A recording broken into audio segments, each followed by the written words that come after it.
មិនតបពីបានចូលរួមធ្វើគ្រូបង្វឹកកម្មវិធី Rapper Fighter ចំនួន2រដូវកាលជាប់គ្នាសមាជិកក្រុមក្មេងខ្មែរជាសុជាតិទទួលបានបទពិសោធន៍ថ្មីៗជាច្រើនថែមទាំងទទួលស្គាល់ថាបងប្អូនជំនាន់ក្រោយពិតជាមានសមត្ថភាពខ្ពស់ក្នុងការតាក់តែងនិពន្ធចង់ជួនចម្រៀងនិងសម្បូរដោយគំនិតច្នៃប្រឌិតថ្មីៗក្នុងការបង្កើតរសជាតិចម្រៀងថ្មីដែលស្ដាប់ទៅប្លែកហើយទាក់ទាញខ្លាំងមែនទែន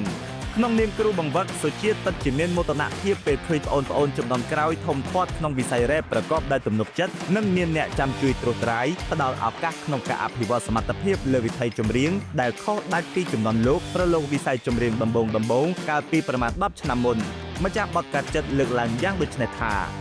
បបពិសោធន៍បាទបបពិសោធន៍របស់ខ្ញុំគឺខ្ញុំរៀនសូត្របានច្រើនដូចគ្នា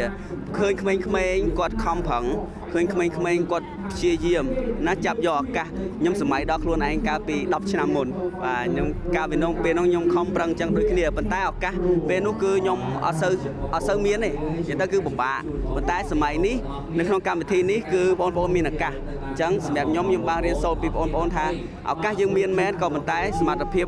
អ្នកដែលមានសមត្ថភាពក៏មានច្រើនដែរក្នុងការប្រកួតប្រជែងគ្នាអញ្ចឹងយើងត្រូវតែខ្លាំងសម្រាប់សុជាតិផ្ទាល់ទោះបីកូនសិស្សក្នុងក្រុមរបស់ខ្លួនពុំអាចដណ្ដើមជ័យលាភីពីការប្រឡងចម្រៀង Rapper Fighter ក៏ពិតមែនតែលោកជឿជាក់ថាកូនសិស្សគ្រប់រូបដែលលោកបណ្ដុះបណ្ដាលមានសមត្ថភាពនិងមានគំនិតច្នៃប្រឌិតខ្ពស់អាចក្លាយជា Rap Star និងជាតារាចម្រៀងអាជីពម្នាក់បានហើយលើកពានមិនលើកពានមិនសំខាន់ទេសំខាន់ខ្ញុំថា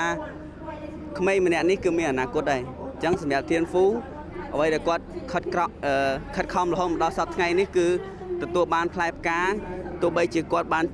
មិនបានជាប់ជ័យលាភីខ្ញុំជឿជាក់ថាធានហ្វូនឹងក្លាយជាតារាដ៏ល្បីម្នាក់ដែលរះនៅក្នុងដួងចិត្តរបស់ fan ទាំងអស់គ្នាក្រោយចាប់ភារកិច្ចជាគ្រូបង្វឹកសុជាតិបន្តផលិតចម្រៀងថ្មីៗដើម្បីបម្រើអារម្មណ៍ប្រិយមិត្តទស្សនិកជនដូចធម្មតាហើយថ្មីៗនេះលោកទើបទម្លាក់បទថ្មីមួយចំណងជើងថាមួយជីវិតឬ All My Life រៀបរាប់ពីរឿងរ៉ាវនិងបទពិសោធន៍ជីវិតផ្ទាល់ខ្លួនដែលតស៊ូលើវិថីចម្រៀងតាំងពីបាត់ដៃទទេរហូតមានគេឈ្មោះល្បីដូចសពថ្ងៃ